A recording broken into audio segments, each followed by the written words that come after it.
take you to the broadcast of It's Time with Reverend Nathaniel W. Martin. Here is Reverend Martin. Thank you, Dr. Blackwell. Let me say Hotep, Baragani, good morning, good afternoon, good evening, but certainly never good night and never ever goodbye, because goodbyes are so traumatizing to me. My name is the Reverend Nathaniel Wayne Martin. I'm the pastor of New Life Institutional Baptist Church here in the city of Los Angeles. I don't know why I'm taking these off. I'm going to put them right back on. And we'll invite you to come and worship with us at any and all of our services. Remember that address is 8916 South Main Street, and we're being hosted by our sister church, the Shiloh Missionary Christian Church, which is pastored by my good friend, the Reverend Dr. Della F. Hollandus. And they always say when the Baptists and the Charismatics get together, it's going to be a shouting in the camp. And surely God has been blessing our fellowship and blessing our communion. We have a few rough spots every once in a while, but that's what you expect. Husband and wife sometimes fall out. But we ask your prayers that as we continue in this experiment, this example, and as God continues to lovingly reward the effort that we are making. Two congregations, one church, one Lord, one faith, one baptism, one place. Hey, you got it. And so we invite you to any and all of our services. All right, so if you're in the area, come on by. We have service tonight, 8916 South Main. You can see the name up there. You're either going to see New Life Institutional Baptist Church, or you're going to see Shiloh Missionary Christian Church, and big red letters on against the white background. Can't miss it. All right, so we welcome you and invite you to come and share with us, okay? All right, the offering that you are viewing and I trust you are hearing is entitled It's Time, and what somebody needs to say, what is it time for? And it is always time for social justice. So we got two broad topics, time and social justice. But we kind of narrow that down to the social justice aspect to concentrate on the environmental aspect and the economic aspect. And of course, you know better than I that once you start talking economics, everybody can find something that they need money for. And so we're trusting in God that the day will come when the reparations will get paid, will be realized. I know it's going to have to undergo a lot of changes, morphisms, transmorphisms, but we must get that reparations from slavery, and if not from slavery, from that even greater Holocaust of segregation and racism and just Jim Crow and the hatred that was visited upon my people during and after the Civil War. Black codes and everything. That's when they began to be utilized, and we are still suffering from those effects. It's very interesting. You find the pattern that was so effective here in the United States was really the same pattern that was practiced all over the then known world. Wherever the colonial powers were, then they segregated, separated, isolated, divided, and in the case of the continent of Africa, of course, they never invited the Africans to the table in the 1884 Berlin Conference, but Africa was definitely on the menu. I think it was King Leopold who said, we're going to carve up this cake. And that's what Africa was. Africa was mineral rich, raw material rich, and but instead of the Europeans who make a big deal about sovereignty, recognizing the sovereignty of the people of the continent of Africa, then they did not do that. They imposed the sovereignty of Europe upon the continent of Africa, and they divided it up. No African was invited to the table. No African was at the conference. I think the Sultan of Zanzibar had requested, but they turned him down. Nobody there but the Europeans. And 14 nations. Can you imagine? And you on the menu, and you ain't there? That's a dangerous meeting. And the effects of that Berlin conference have lasted down to this very present moment. Which brings me to consider the Queen of England, Queen Elizabeth II, who is now being feted and valorized on the continent of Europe. God save the Queen, as they say. Of course, she assumed the queendom in the year of 1952, and by coincidence, she was in Kenya, and which is in the continent of Africa, of course, and that's where she was when she was made the Queen of England, following the death of her father. And it's ironic, isn't it, how God works things out. And this queen was the only queen that a lot of us have known. Of course, I was never a patron of the Queen, because I have enough problems here in the United States of America. But it was said one time that the sun never set on the British Empire. They from Britannia ruled all over the earth. Actually, they set up the 13 colonies here in the United States, of course, and we rebelled and won our freedom back there in 1776, with our Constitution coming in 1787. And it's argued what was the cause, what was the goal.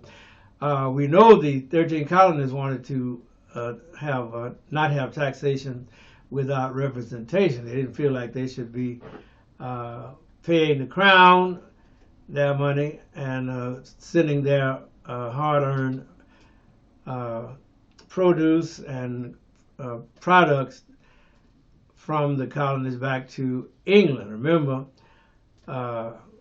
the slave trade was in full swing, and cotton had begun to be produced, and all of that. But yet the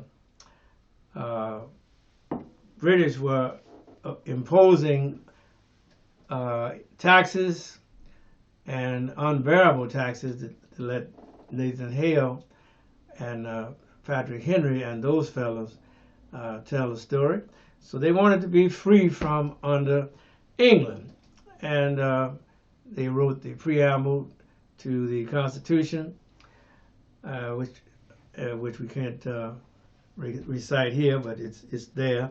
When in the course of human events, it calls for one nation to throw off the ties that have bound it to another, a decent respect to the powers of the earth, compel us to give a reason for the actions, words to that effect.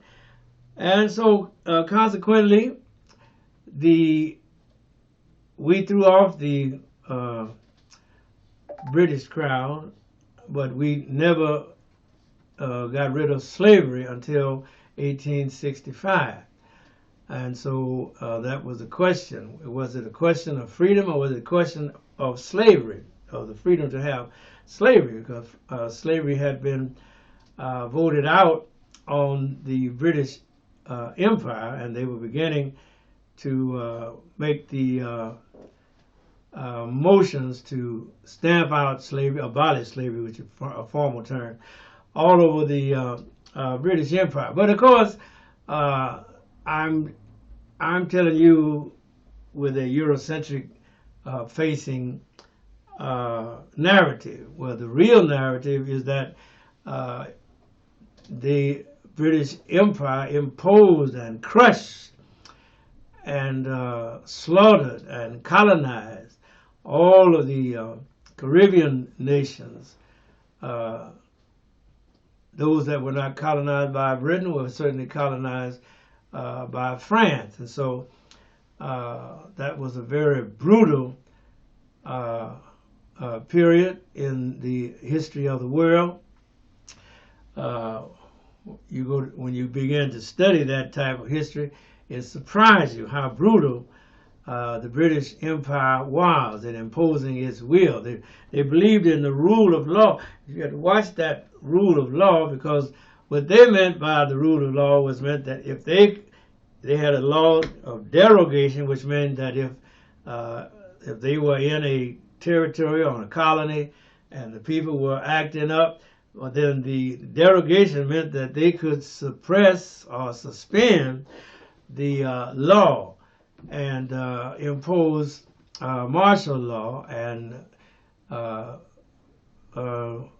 just rule by violence. Just rule by violence. And you talk about violence. The British were masters at imposition of the practice of violence upon their subject lands.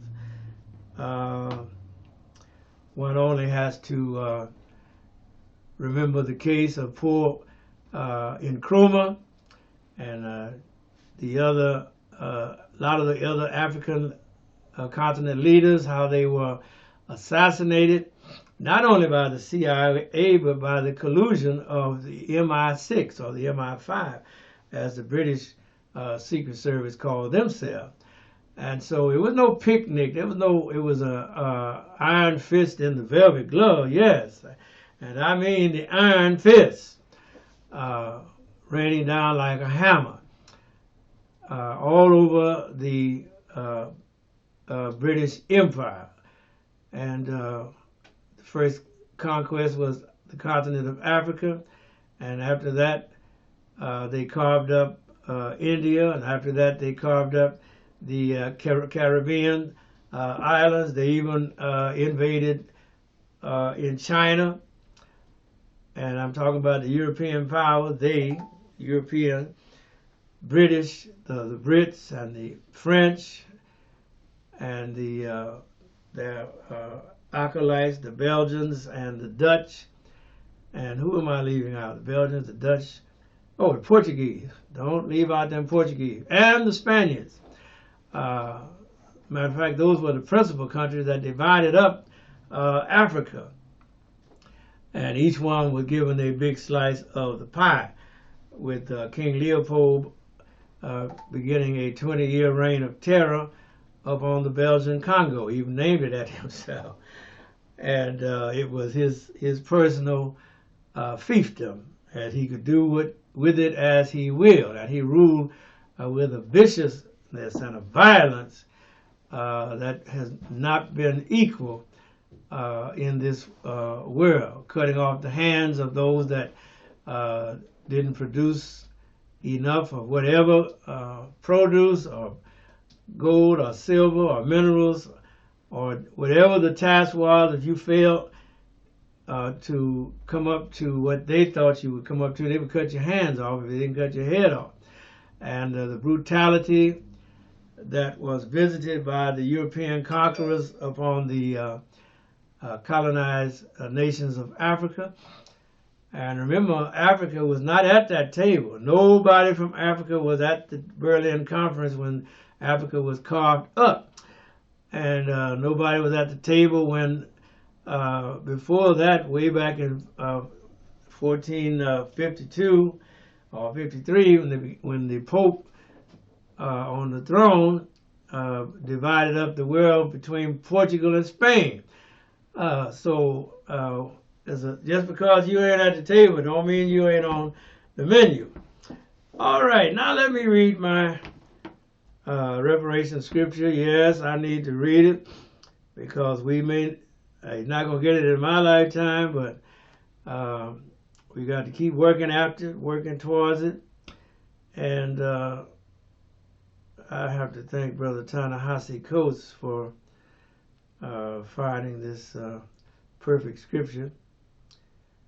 And this is what it says: "And if thy brother, an Hebrew man or a Hebrew woman, be sold unto thee, and serve thee 6 years, then in the 7th year thou shalt let him or her go free from thee.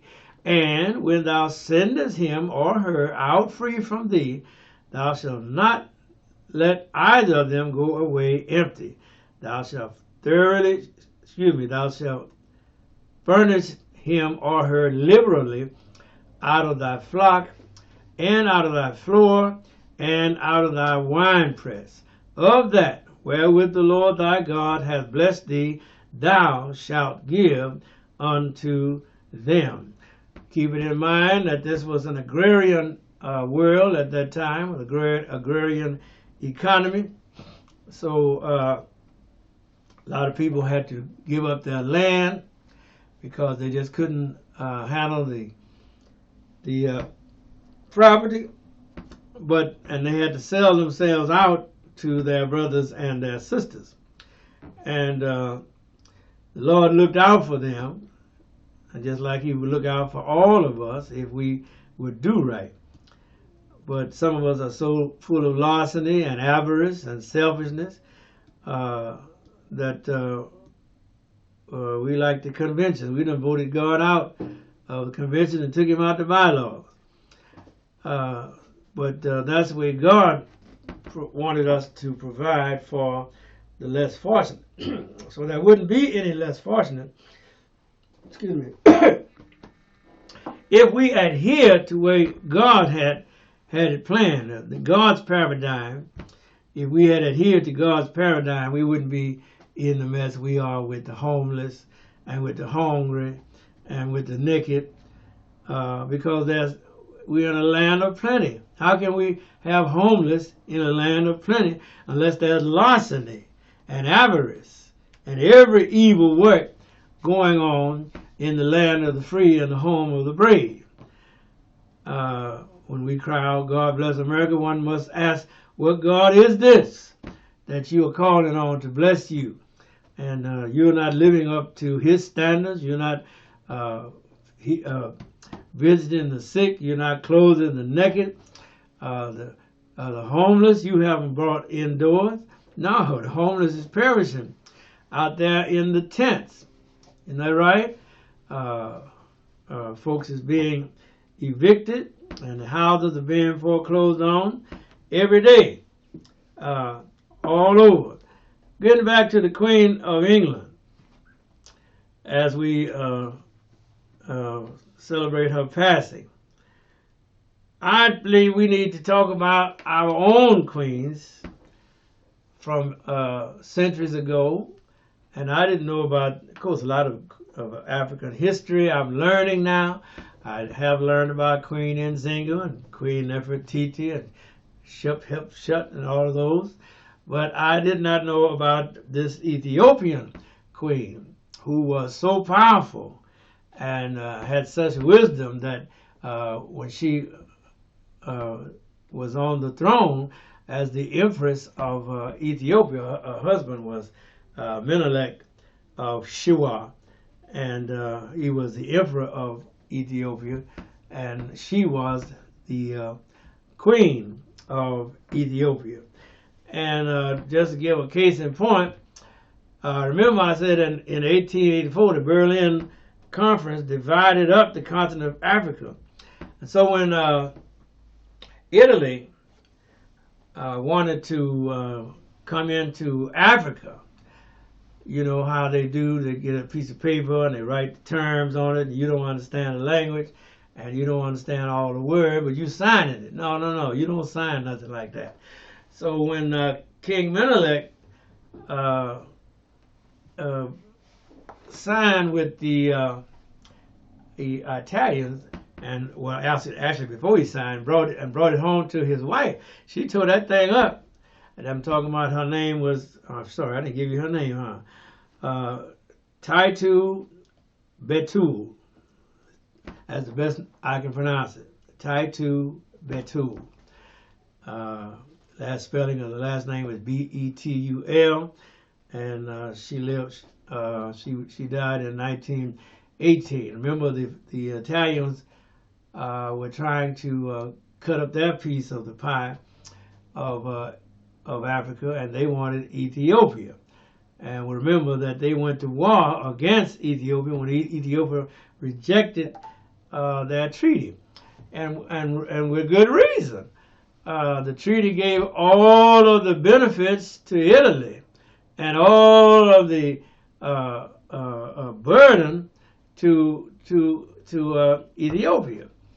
And so his Queen Betul, let me start using her name, Queen Betul, tore up that treaty and told her people, said, how could you? And we will not stand for this. They said, I may be a woman, but I know better than this here. And so when Italy saw that they could not deceive the Ethiopians, well, what they do? They began to do violence. That's what war is, violence. They invaded. They wanted to take over. They wanted to get their piece of Ethiopia, and they come in through the Eritrea, and it was held up in Harlem. But Queen Betul and King Menelik, or Empress Betul, and her husband, Emperor Menelik, they actually defeated the Italians in the battle, and that was the biggest defeat that the Europeans suffered, was when they attacked Ethiopia. And Queen Betul and I'm saying Queen, but you know what I mean, Empress Betul and Emperor Menelik, they brought their armies and they battled the Italians, and they outmaneuvered the Italians, and they defeated the Italians. As a side note, this was in was that in 1913? Yeah. And they had ascended the throne in 1889. And sometime thereafter was when the Italians began to come for their piece of the pie, and were rejected by the Empress and the Emperor, more the Empress than the Emperor in that case. All right. All right. So you see, our people have a great history that we don't know about. And I was looking at Tom Hanks on, I think it was on Facebook or YouTube, and he was looking at one of the survivors of the Tulsa race riot way back there in 1923. And he was posing the question, how come he did not learn this in school? And why was he educated? This happened right here in America. He say, I know about the Alamo, but how come I didn't know about the Tulsa race riot? So you see, a lot of things have happened, and they have been conveniently not put in the history book. A lot of things have happened, and they have been conveniently forgotten. That erasure, that intellectual erasure. So you have to be alert, and you have to have an inquisitive mind and do research diligently. And for God's sake, try to get the right understanding when you do this thing. Don't be like the lady that they are dragging on the internet because she was so full of wrong facts. All right, down to 5 minutes. Her heart was right, but she didn't have a fact straight. Get your facts straight, okay? And then tell the truth and tell it like it is. And don't be shy. Don't be shady. Don't be hesitant or timid or any of those things. If they want to ban your book or stop you from speaking, speak anyhow. Because our teachers need us to stand up behind them as they battle this bureaucracy that Governor Greg Abbott in Texas and Governor DeSantis down there in Florida are trying to impose upon the school board, the school system. They want the curriculum to only reflect the same old lies, same false narrative that have brought us to this sorry path. And we cannot go on with these lies. The truth must be told. Just because it hurts the other crowd when you got to tell the truth, it hurt you when they told them lies. Now you got to set the record straight. Set the record straight. Jesus said, you shall know the truth, and the truth shall do what? Set you free. And so be about your Father's business. You set the record straight and dig and educate yourself. If you're in school, read a lot of books. My table at the house is so full of books, I think it's going to fall over. But that's all right. Every time I bought another book today. God help me. But you need to broaden your understanding beyond your formal education, because your formal education taught you a lot of things, but it left out a lot of things. And sometimes erasure is as bad a weapon, or a pathology of erasure where I just zero you out. That's bad. That's criminal, and you have to stand up against it. You have to be aware of it, and then stand up and speak up against the forces of ignorance that would try to say, well, we don't need critical race theory. Yes, we do need critical race theory as a parallel to cause us to think deeply and critically about the issues that confront us. All right, I know I'm talking past my 5 minutes, and so as I get ready to close, we're still trying to deal with the union, because the unions represent power in the earth, power for your wages, power for your health care, power for your vacation time, power for your sick days.